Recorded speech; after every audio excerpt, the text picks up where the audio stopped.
Welcome everybody to day 3 of our conference. Hopefully you've been finding the conference sessions informative and taking away some really valuable information and resources that you can use.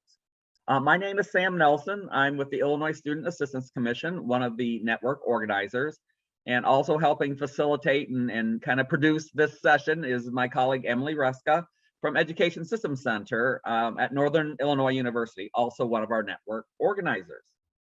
We're excited to present this morning's plenary session, How Illinois Higher Education Can Foster a Thriving Illinois for All. Before we dive into it, I do just want to go over a couple housekeeping reminders. This session, as with all conference sessions, are being recorded and will be made available on the conference website afterwards. We also make sure that copies of all the PowerPoint presentations are also made available. So again, stay tuned for that. We encourage you to offer any questions you have for our presenters today.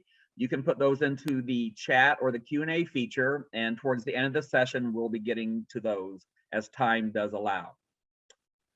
Within the Illinois education and workforce environment, all of us, regardless of what sector we sit in, have an important role to play in supporting student success and providing that support with a focus on equity.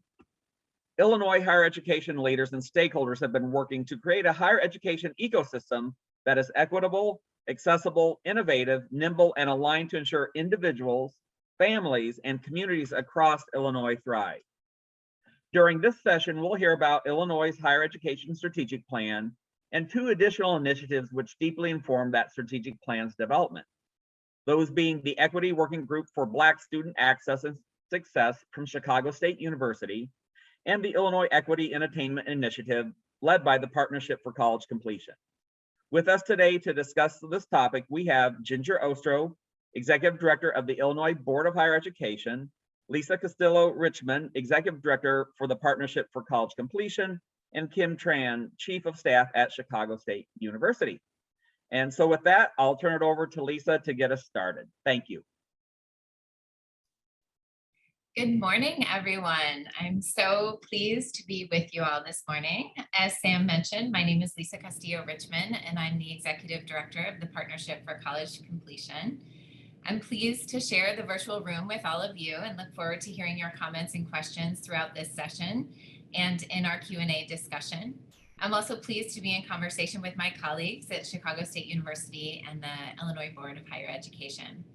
The last time I was here at this conference talking about the Illinois Equity and Attainment Initiative, I believe was 2 very long years ago.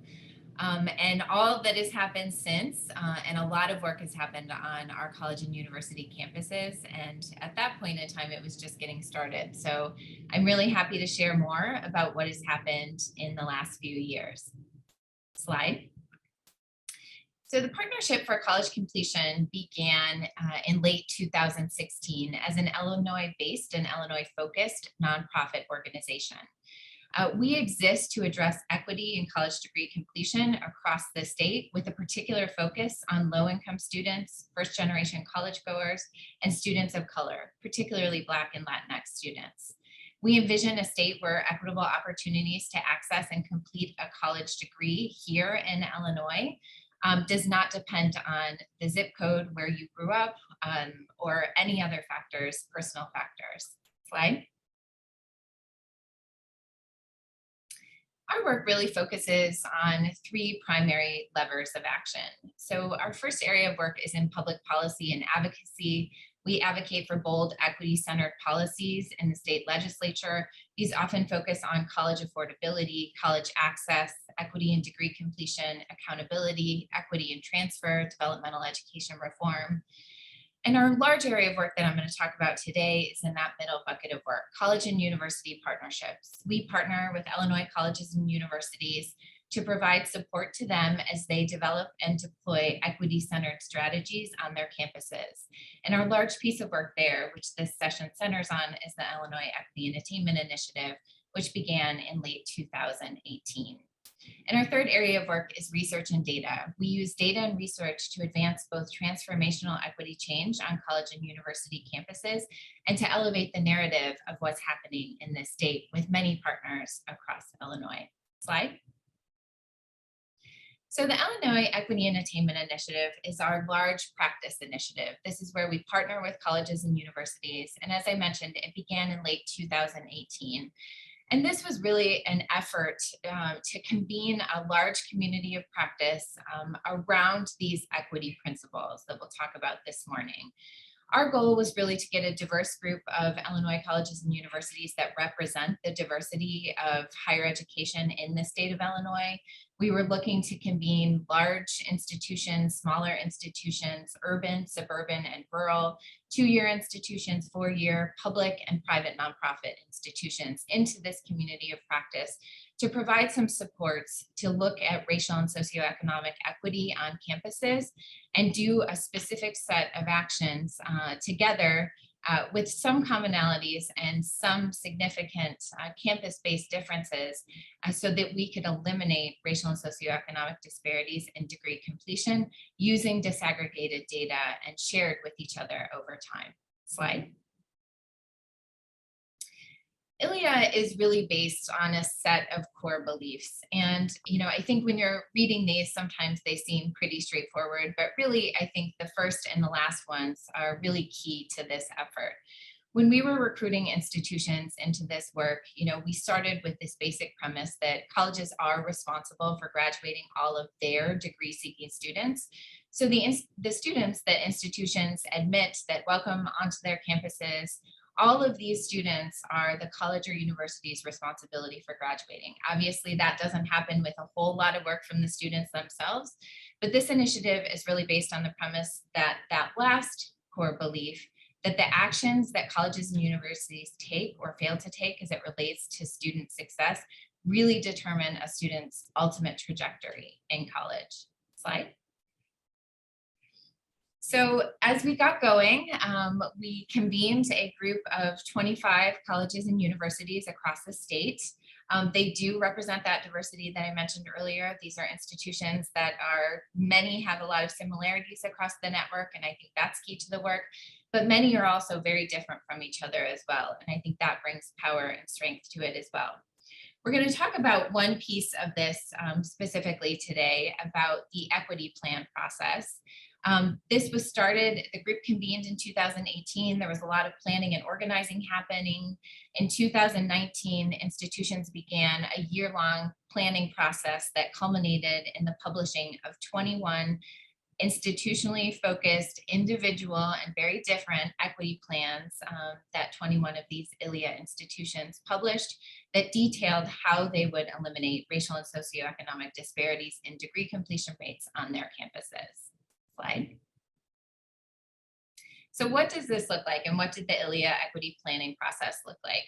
Slide. The Partnership for College Completion took a look at equity plans across the country. Some of these are state mandated through legislation, like in California. Others of these are just institutionally based at a variety of community colleges and universities across the country. We took a look at a lot of those and sort of picked out, in partnership with our college and university partners here in Illinois, what are the components of this that we feel like will make the most difference in laying out a blueprint, laying out a plan to do this work on your campus. And so these are the major components of this. Signature endorsement is just signed by the president, a trustee, and other senior leaders within the institution. That's important and was chosen by the institution itself. There's an introduction that really lays out the case of what is the institution trying to do as it relates to equity. What is the current state? Uses a lot of data and qualitative information as well. Future vision and goals. What are the goals that each institution individually is trying to pursue in pursuit of equity? Section 5 is institutional strategies of how the institution will get there. Each institution has an evaluation plan, so qualitative and quantitative factors of how they will evaluate the impact of each of their strategies, and then budget implications of this work over time. Slide. This process really started with an instruction guide laying out, why these sections, why does the plan look like this, a template for how institutions could go about getting to their equity plan. We meant to build this process so that it would be flexible, so institutions could actually take this and adapt it as they saw fit. There was a webinar series where we would go through the various sections and give examples from real life examples from other colleges and universities across the country. The final stage was we encouraged the institutions to publish their equity plans. Almost all of them did. Some of them are still working on their equity plans. But we thought that public component of this, of saying, this is where we are as an institution right now, and this is where we're going, and this is how we're going to get there, was an important part of that public accountability. And then finally, the annual reflection process and adjustment. So, these are not meant to sit on a shelf and be a good exercise that institutions engaged in over one specific period of time, but they're meant to live on over time. Most of these are for 2020 to 2025, but we encourage every institution every year to write a reflection, to look at the data, and to adjust those plans for the upcoming academic year. And currently, most institutions are in their second year of implementation. Slide. So what do some of these strategies look like? And in the Q&A section, we can talk more about some of these things if you're interested, but a lot of different things went into play in these different equity plans. There's a lot around onboarding and first year experiences. There's a lot around bridge programs, cohort models for first year students, block scheduling with classes, targeted outreach in the form of mentoring and tutoring. There's a lot around basic needs, provisions, emergency grants. Those have become even more prominent throughout the time of COVID. Social belonging on campus, and that has taken many different formats, but cultural centers, community building, groups on campus, gateway courses and credit accumulation. Research has shown that credit accumulation is really important, especially in the first and second years. And so a lot of the equity plans deal with that. Developmental education reform, success committees on campus that engage a broad cross-section of faculty, staff, and administrators across the campus, and then tons and tons and tons of professional development at the faculty, staff, leadership, and team levels. Slide.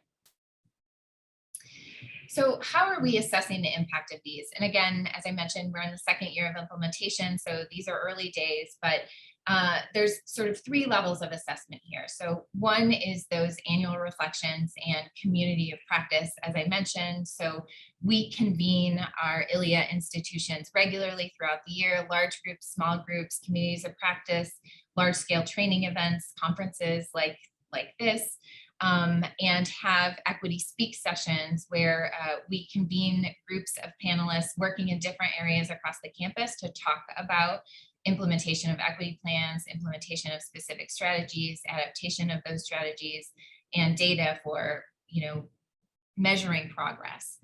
So communities of practice and engaging across institutions is important. Slide. The second level of this is the formal reflection, using data, writing this report at the conclusion of each year. Institutions kind of look at an assessment, where we intended that this particular strategy would have this impact on this student population in this year of their, progress in our institution. So we try to get very granular about what each institution is doing, because as you can imagine, these various strategies have different goals. And then also this year, starting in the fall, we will release an annual report of the progress of the cohort overall, and also release a set of case studies about what's happening at the institutional level. Slide. And then the third level of this is through a grant from WT Grant Foundation to the University of Chicago, NORC.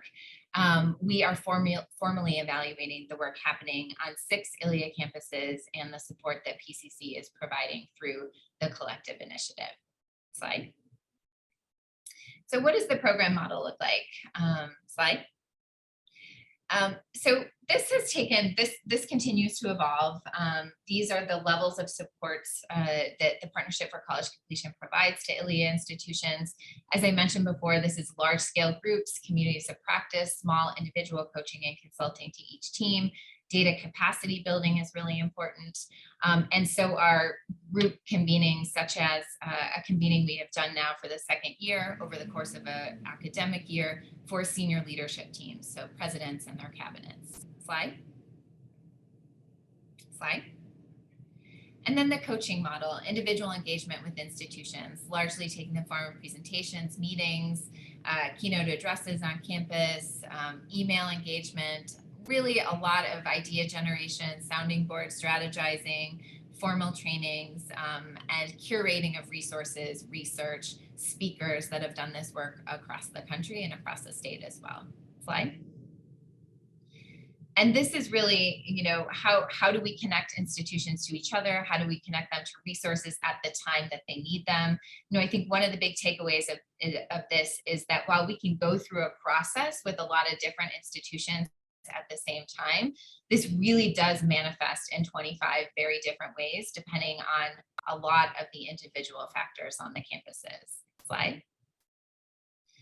And what makes this possible? I think these three principles are really important to the work and where I want to leave you this morning.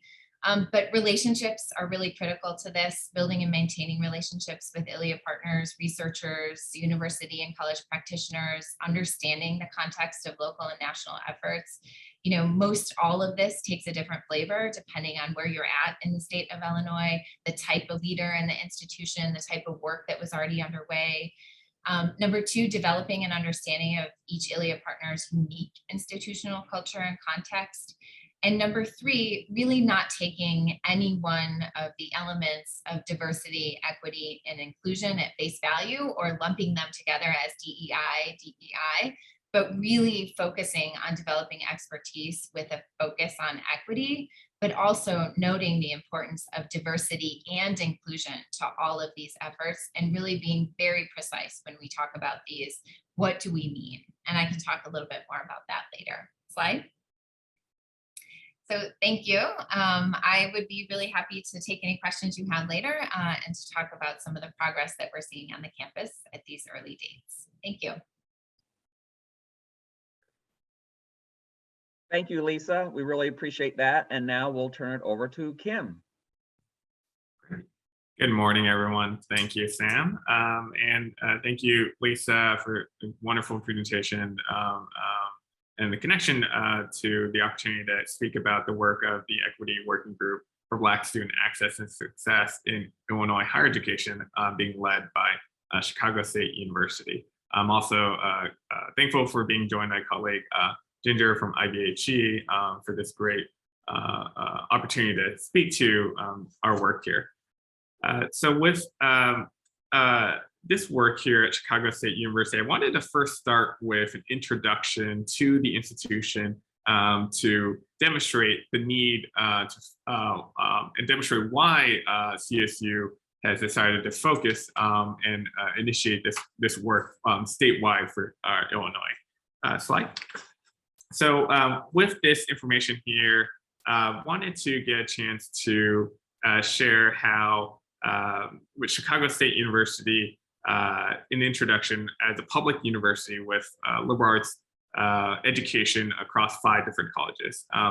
Chicago State University is Illinois' only 4-year U.S. Department of Education designated predominantly Black institution. And I want to get a chance to speak to that definition in a later slide. But I do want to share that, we are Illinois' only member of the Thurgood Marshall College Fund, which is a network of public HBCUs and predominantly Black institutions across the country. Our data shows that we produce about 1 in 10 Black students, graduates statewide. We serve as a community anchor institution for the far south side. We're located off 95th Street and King Drive here in far south side of Chicago.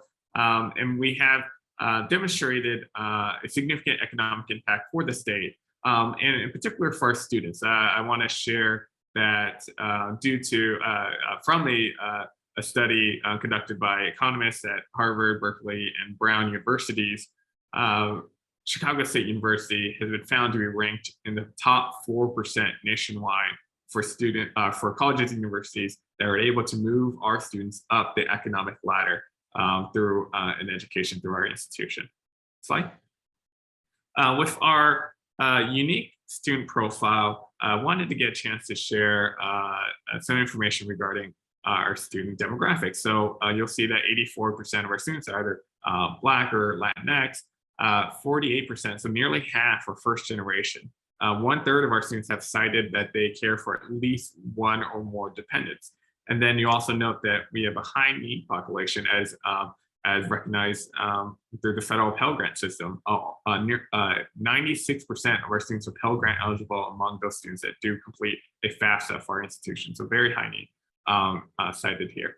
And we're also uniquely broken down by a majority, nearly 2/3 transfer students when they enter Chicago State University. Slide. And so this slide just demonstrates the full suite of comprehensive suite of services that our university is able to provide for a student from the moment they engage with Chicago State University through pre-college at a local high school or community college before coming into the institution, and then how we are able to support our students through their access enrollment patterns, and then we support them through persistence and retention and move them to graduation careers in a fulfilling pathway for them post-graduation. So I want to jump to the next slide and speak to the role that Chicago State University has been in advancing predominantly Black institutions across the country. Next slide, please. This slide talks about the definition of what a predominantly Black institution. So this definition was actually proposed by then U.S. Senator Barack Obama. He notes, as you can see here, that predominantly Black institutions serve a unique purpose for institutions across our nation, and it actually has a very specific definition that's actually in federal statute. And you'll see the definition here: at least 50%, low income or first generation, 40% of the students are African American at your institution. As noted earlier, at Chicago State University, we have about 74% of our students are Black, and that with the designation of a predominantly Black institution, as noted before, CSU is Illinois' only 4-year institution with this designation. Slide. So we, with the recognition of that positioning, we have recognized that Chicago State University had to lead in this space for predominantly Black institutions. There's about 5 predominantly Black institutions in Illinois. The others are community colleges, 2 of which are in the Chicago colleges of city colleges of Chicago network. And we enroll about 1/5 of Illinois' Black students. Illinois has the second highest number of predominantly Black institutions in the country. That's only second to Georgia. And we have been able to form a network of predominantly Black institutions nationwide, co-led by President Scott of Chicago State University and President Schmoke of University of Baltimore. This network has been able to mobilize and advance predominantly Black institutions across the country, which has also had led to, for example, an invitation to one of our member institutions and supporters of the network to testify before a congressional committee that's actually upcoming. Slide, please. And so all that said, that demonstrates why Chicago State had the moral responsibility to lead in this space on behalf of Illinois, and that manifests in this initiative for the Equity Working Group.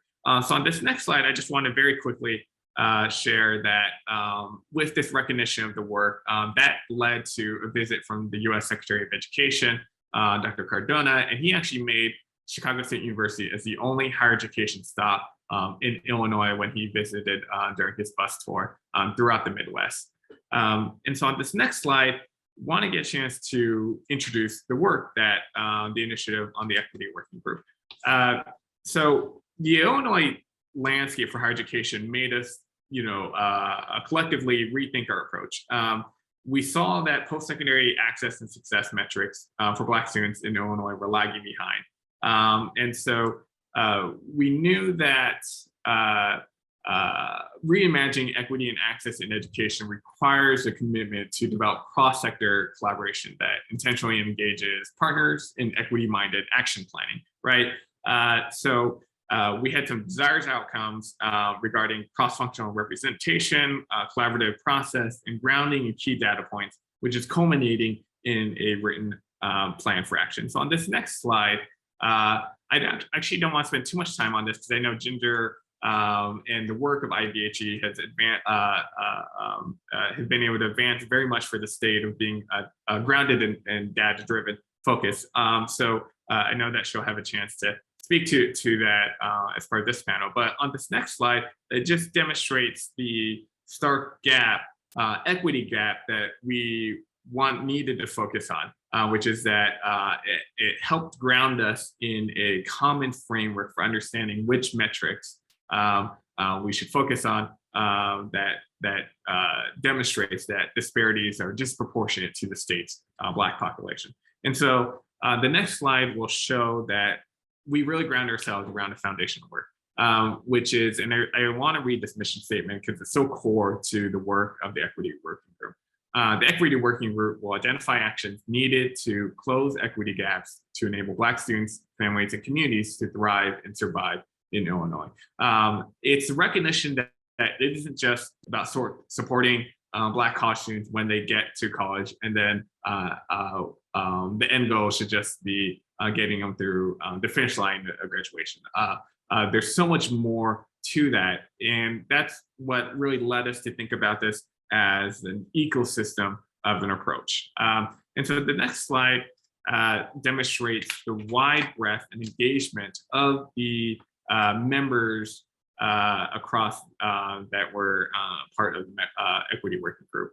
You'll see that wide representation between corporate sector partners, educational institutions, and these were the presidents or chancellors of each of these respective institutions. We had nonprofit, the philanthropy sector, community-based organizations, faith be represented across this group. And then we also had a partnership of public officials, agencies, and other members of the working group really coming together to develop a real partnership to address systemic change that's needed in this space.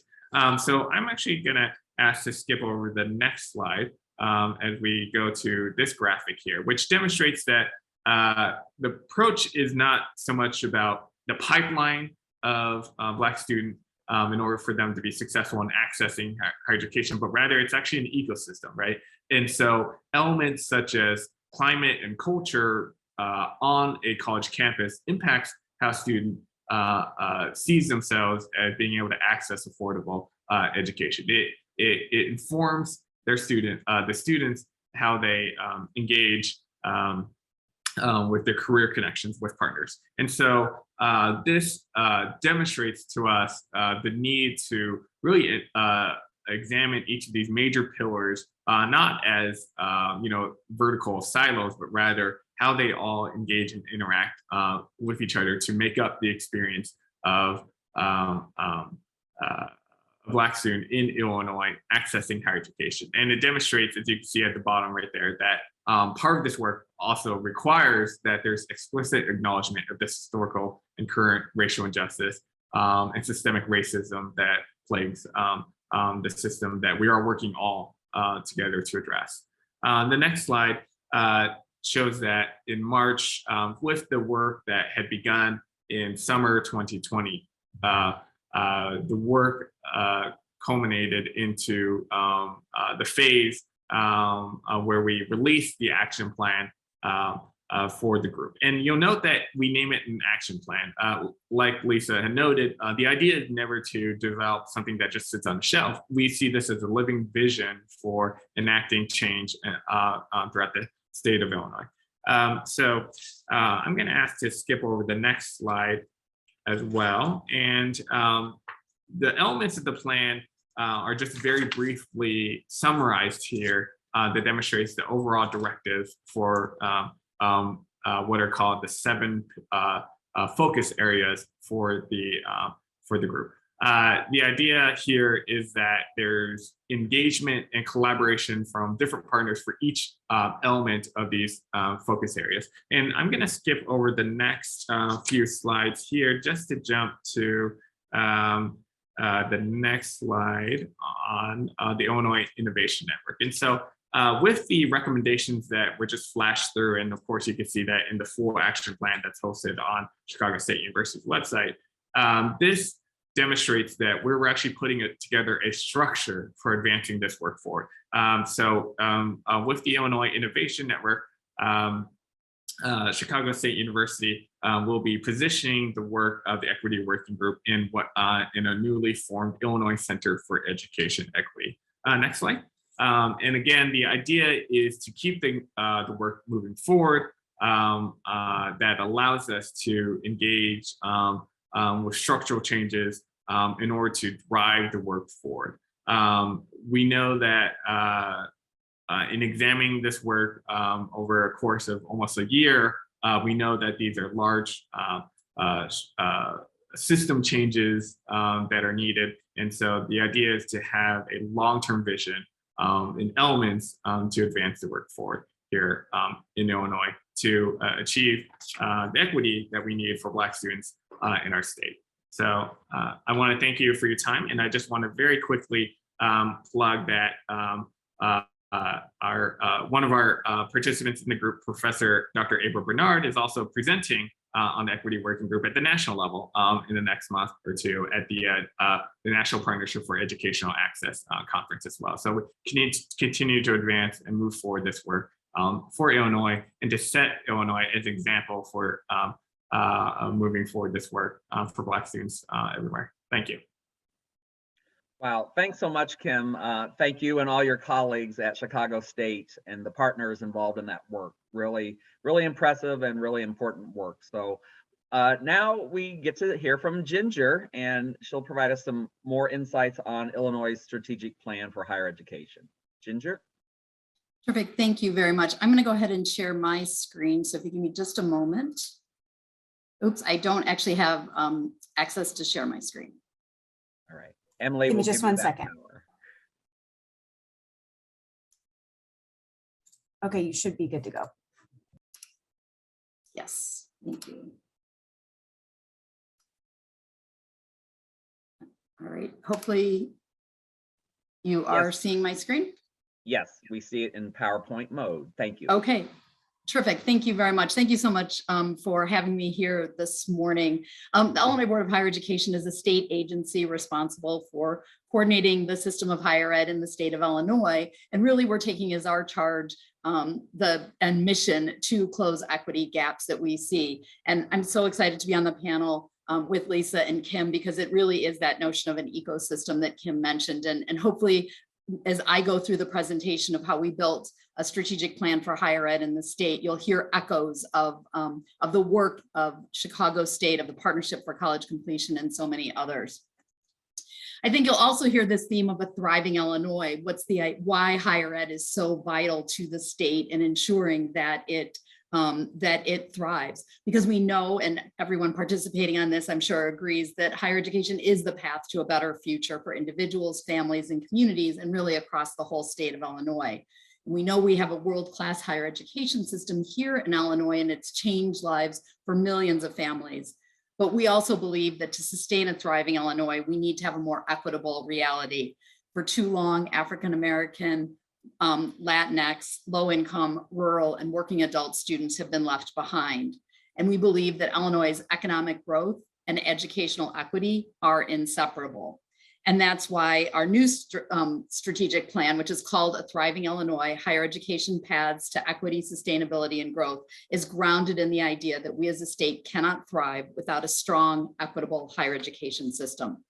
I'm going to take just a couple minutes and walk you through the process of how we built the plan before getting to some of the data that it's grounded in and the strategies. It was very deliberately built on very broad community engagement. You can see that here. We had focus groups, we had surveys, we had opportunities for people to engage on our website. We had an advisory committee. We had hundreds, literally hundreds of people in working groups helping us develop the strategies here. Community engagement, building this from the ground up, from the ecosystem, from the work that was being done already in the state was really important.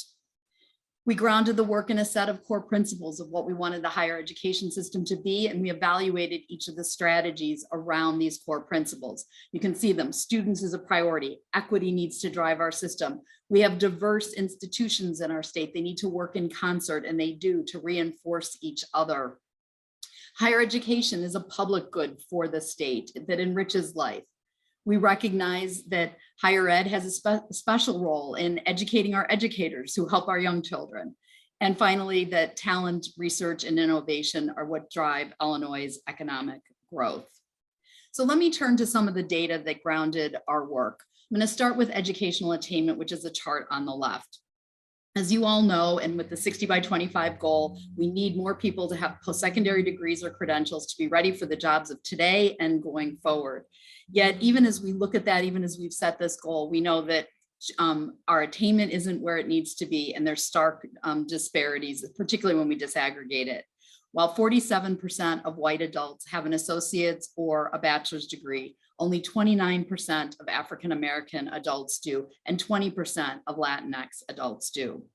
Equally significant are the percent of adults who started college but never completed or never received a degree. So 21% of whites, this is in the dark blue color, white adults, 28% of African-American, and 16% of Latinx adults. And if I put that in numbers, you can see how compelling this is. That represents about 324,000 African-Americans, 195,000 Latinx, and 1.2 million white adults who started college but never received a degree. And you can see in the purple colors the number of, or the percentage of adults that have a high school diploma or less education. Now let me do a similar comparison, but looking at the data for rural compared to adults in non-rural communities. We see that adults in rural communities are less likely to have a bachelor's degree, but more likely to have an associate or some college than adults from non-rural areas. We also see that more rural adults have a high school diploma or less education than adults from non-rural areas. And this shows us as a higher education system the tremendous opportunity we have by better serving adults. Now let's look a little bit more closely in the equity gaps that you've heard each of the panelists speak about today. First, a look at the experience of African Americans. Between 2013 and 2019, enrollment dropped 34% for African Americans at the same time that enrollment for white undergraduates dropped by only 26%. And this is even before the disparate impact of COVID is showing up in our data. We know from other IBHE analysis that African American students have less access to early college experiences and are more likely to be placed in developmental education and less likely to be retained and advanced in class status once they reach college. All this leads to persistent and dramatic gaps in the rates institutions graduate students, and you can see that in the charts on the right. And I'll just leave that up for a second so you can see these just huge disparities. Continuing on with the experience of Latinx students, we see that enrollment has increased by over 8% between 2013 and 2019, with just over 128,000 Latinx undergraduate students enrolled. However, our analysis also shows that gaps exist in the rates that institutions retain and advance Latinx students compared to white students, which means that, again, we see these institutional gaps in rates of completion and that those have persisted over time. So again, the charts on the right across all sectors. Next, our equity analysis looks at equity gaps for low-income students, and we see, again, the same patterns. Between 2013 and 2019, Illinois enrolled over 85,000 fewer low-income undergraduates, a 33% decrease compared to a 15% decrease for non-low-income students. And again, the analysis shows those same gaps in access to early college, gaps in retention, advancement for low-income students compared to non-low-income students. And again, on the chart on the right, we see institution gaps in the rate at which they complete students. That's why we say to sustain a thriving state, we must create a more equitable reality.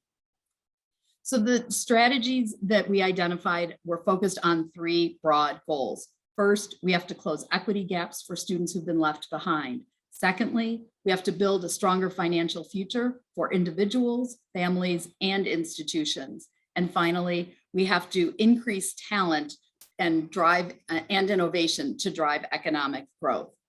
There's 25 strategies in the full plan. They'll all be listed here. I won't go through all of them. And as Emily put in the chat, the slide deck will be available so that you can look at them. First, let me talk about equity. Our strategies here are designed to close equity gaps with particular attention paid to Black, Latinx, low-income, rural, and working adult student groups, as I mentioned. But the strategies in the working group that developed them design them specifically in recognition of the many more groups that have been historically underserved, including students leaving foster care, students with disabilities, immigrants, undocumented students, justice-involved students, Indigenous students, LGBTQ+ students, veteran students, and Asian American students. So the strategies have all these in mind, even as we focus on the data in certain areas. So now let me turn to some of the strategies. And again, this is where you'll hear real echoes of the work that happened at Chicago State through the partnership and others that informed the strategic plan. First, focusing on learning renewal and student support. So many of the things that you saw in Kim's slide about what Chicago State is doing to help students on their higher education journey. Learning renewal, what do we need to do to make sure students, one, we know deeply impacted by the pandemic, have had disrupted high school experiences, disrupted college experiences. What are the supports that they need?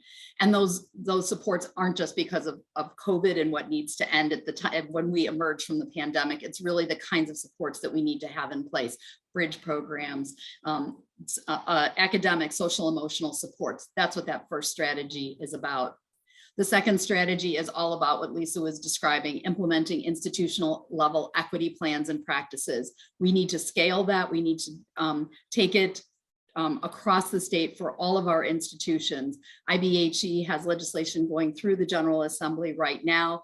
It's an omnibus to help us implement the strategic plan. And one of the key ideas in the legislation is that all institutions will create equity plans and practices, create and implement them with all the various components that Lisa described. So this is really vital work that they have done that we have adopted in the plan with their partnership and hope to see across the state very soon. You can see some of the other strategies identified here that are important for closing equity gaps. Again, happy to talk about any of them in the Q&A. Next, really want to acknowledge here that the strategies to close equity gaps can't be done in isolation. They have to be tied to affordability in order to create the thriving Illinois that we're seeking. We know affordability is a huge challenge in the state for a number of reasons, both on how we support students from financial aid perspective and the MAP grants. I won't go through the history of decreases in MAP funding because we have seen over the last couple of years, and in particular in this budget that the governor has just introduced, strong investments in our need-based aid program called the Monetary Award Program, or MAP. A big increase this year that will really help expand the number of students who can be served and return purchasing power to make sure that more of tuition and fees are covered. So affordability has been a big barrier, but as we look at strategies, our strategies are very focused. The higher ed strategic plan strategies are very focused on addressing these. So the strategy 2 is what I was just referring to. The plan calls for increasing the Monetary Award Program funding to $1 billion over 10 years. And that basically would double the program. The governor, as I said, made an enormous investment in MAP this year that takes us a long way towards that $1 billion. In fact, exceeds what we were hoping for each year for the 10 years. Going back to the first strategy, really focusing on how we invest in our higher ed system from a state appropriations lens. Are we making sure that the way we distribute funding is equitable, stable, and adequate? Right now, we're focusing on the public universities with a commission, a legislatively created commission, to make recommendations around how to create such a funding system for Illinois. The other strategy here that I would highlight, allowing MAP grants to be used for year-round study. That's also included in the governor's budget recommendations for this year. So we encourage everyone to support, and we hope his budget does pass the General Assembly. Let me next talk about the strategies related to growth. As you all know, we live in an era of rapid change in the nature of work and what that means for the future of learning. The skills and knowledge that students need are evolving with increasing focus on connecting ideas, solving problems, and building relationships. And our institutions are hubs of research, discovery, and innovation that drive the economy forward and contribute to the growth. So how do we leverage that to strengthen our economy and our higher education system? So first, leverage the Illinois Innovation Network. You heard Kim talk about that with the Center for Solutions for Urban Populations and how they're using that to help address equity gaps. The Illinois Innovation Network series of hubs across the state. How do we use that to help address these economic needs as well as equity needs? Also want to highlight here Business and Employer Advisory Council that the IBHE is planning to create. We think it's important to have employer voice very connected to higher education, both for policy planning, but for creating that talent pipeline for employers and making sure that our institutions know what those needs are for that rapidly evolving nature of work. Also want to highlight strategy number 4, encouraging high school graduates to stay in Illinois for college to keep our talent here. Illinois has launched statewide, and all public universities are part of the Common App. And we've seen really dramatic application increase for Illinois public institutions through the Common App, which is a single portal where students can complete one application and send it to multiple institutions, again, including all of our public universities here in Illinois, to show them the opportunities that they have to go to college here. I won't go through the rest of these here, but again, lots of additional work going on in a number of different areas. This hits some of the highlights of the work underway that I mentioned, the Public University Funding Commission, work on transfer initiative, tutoring as part of the learning renewal effort, work on an early childhood consortium, which is focused on those adult learners and helping members of the incumbent early childhood workforce, people that are currently in the field, upskill with additional credentials and degrees to continue to advance their profession. Similarly, Transfer Boost is really thinking about those students that move from community college to four-year institutions. How do we make sure their experience is smooth and with a really tight pathway and package for them to make that transition? And the Governor's Emergency Education Relief Fund, or federal dollars that we distributed with an equity lens, but designed to really help that first equity strategy around learning renewal and social emotional supports at the institutional level. So each of the activities that we're undertaking are really deliberate to address what we saw in the data, what we heard from the community, and for the specific strategies that we outlined. So as I leave you here, I think just as the reminder about the path to a thriving Illinois, we know the challenge for our next decade is to create those broad, sustainable, and equitable paths to a prosperous future for every individual, family, and community in the state. We do this through a commitment to a higher education ecosystem that reinforces equity, sustainability, and growth. And that to us is the picture of a thriving Illinois. So again, I hope you heard echoes of how we're all working together to build this higher education ecosystem that we think is grounded in these very important goals of achieving equity, sustainability, and growth. So thank you. And I think we are ready to open it up to questions. Great. Thank you so much, Ginger. And yes, please feel free to put any of our attendees, put any questions you have in for any of our panelists in the Q&A or in the chat. We'll be monitoring both. But I do know that we have some questions that as we were planning this session to engage the panelists amongst each other. So with that, I think Ginger has a first question, and I'll also be putting that question in the chat so people can see what she's asking. Great. I'm going to just turn slightly. It looks like the light's getting a little funny and the sun moving. The earth is revolving, so that's good. So just have to start with Lisa, and as I mentioned, we are really launching this idea of doing equity plans and practices across the state. And we know, obviously, you've been doing this work for a long time and hit some of the highlights for us. We may or may not have the benefit of all of your supports, but how would you recommend institutions kind of enter into this work if they're following along with IBHE and saying, yep, this is where we want to go? How do they get started? What would you recommend? I think there are a lot of ways to enter this work. And the approaches that the various institutions implemented reflect what they individually identified as the highest institutional concerns, and then their diagnosis of root causes and their proposed solutions. And I think that local flavor and those choices that the teams are making on the campuses are really important. But from the research and observing institutions doing this work up close, I don't think there's a one size fits all approach, but I do think that there are some necessary conditions for success and some principles of this work that institutions wanting to embark on it for real can really take into consideration. So I would say 4 things. Number 1, leadership. I think the support of the president and senior leadership is a necessary condition for success, but that is insufficient on its own. So the leadership of the president is necessary, the leadership team being in sync and high performing in general, because this work is all consuming. It's very significant. It requires a lot of coordination to achieve scale at the institutional level and not just have a bunch of disparate programs happening across the campus. And as we know, universities are very decentralized. There are many silos. So really being thoughtful about that can be complicated. So leadership is critical. Number 2, clarity of purpose. I talked a little bit about this in my presentation, but what is equity on the campus? What are we talking about in terms of racial equity, socioeconomic equity? What are the student populations on our campus that we need to direct resources to that we are not serving as well?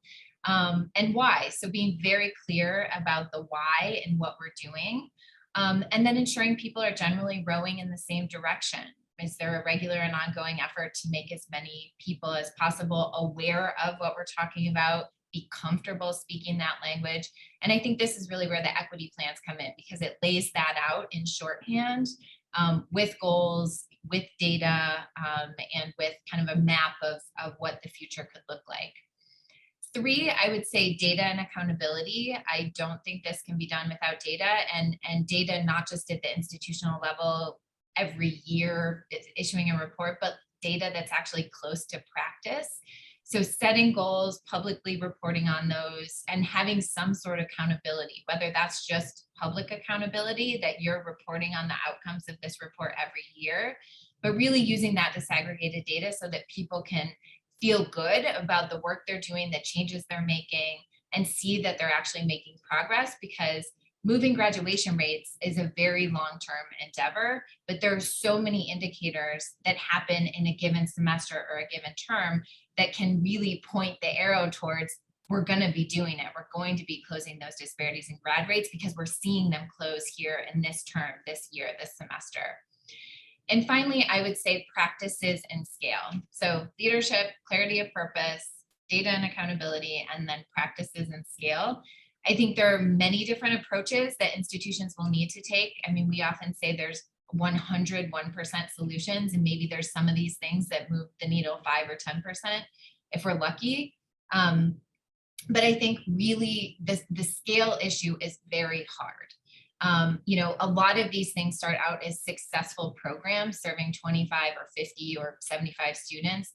Really taking that to scale so that it applies to everyone in a particular group or population. So for example, all transfer students, all freshmen, all entering students with these characteristics in their profile.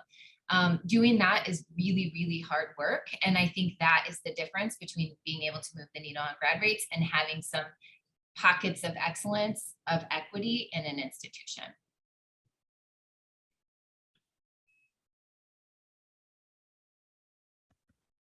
Thank you. Great, thank that. And I think, Ginger, you're up for another question to both Kim and Lisa.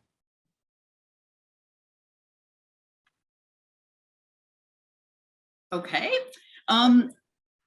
What kind of support? So obviously I'm at the state agency. As you look at this, that's a lot of institution level work. Kim, the work that you did at Chicago State has policy implications, but also a lot of institutional level work.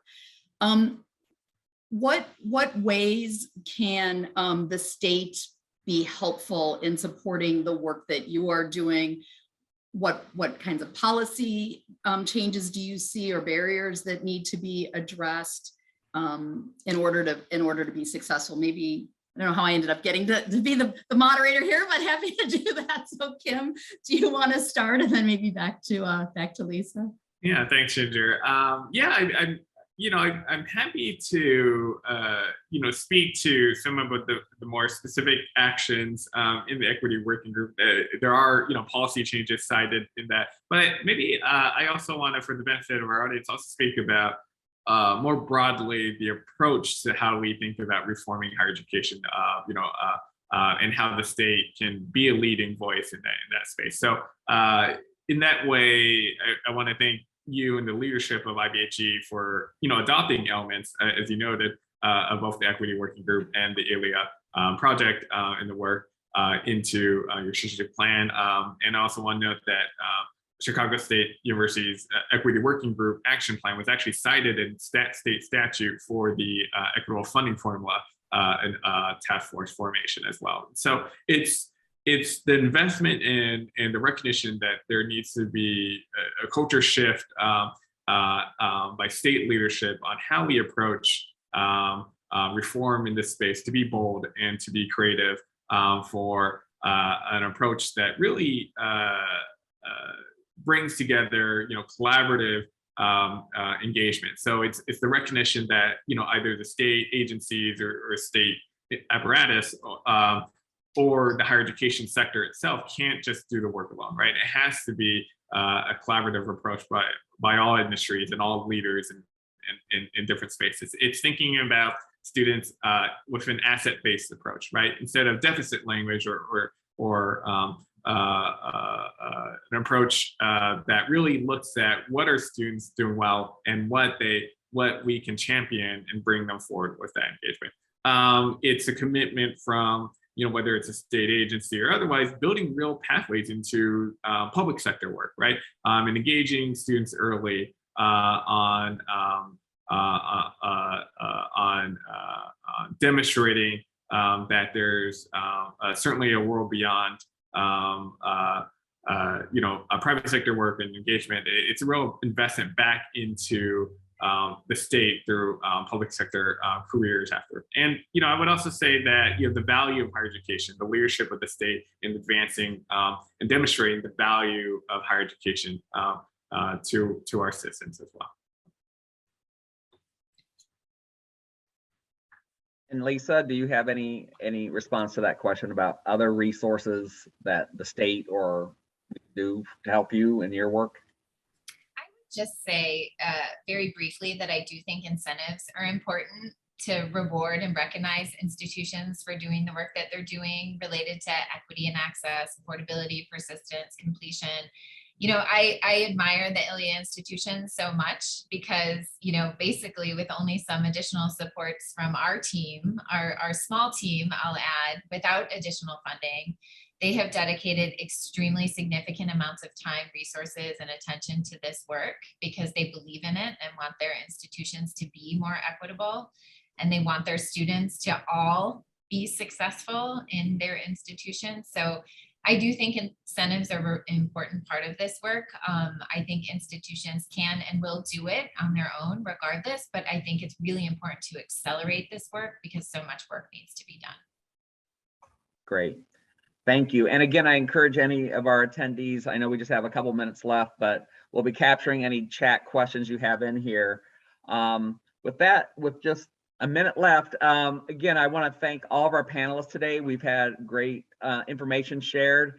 And as a reminder, all of their presentations will be made available on the conference website, as will a recording of this session. So you can go back and review anything, or also encourage any of your colleagues who weren't able to participate in this live event. They'll also have access to this recording. So with that, thank you so much. Encourage you to take advantage of the rest of the sessions today. Check out the agenda on the conference website or through the Whova app, and really encourage you to take advantage at 2:15 this afternoon, a fun networking opportunity, kind of like speed dating, but it's networking in a virtual way. So again, thank you all so much. Emily, any other things that we need to share with them at this point?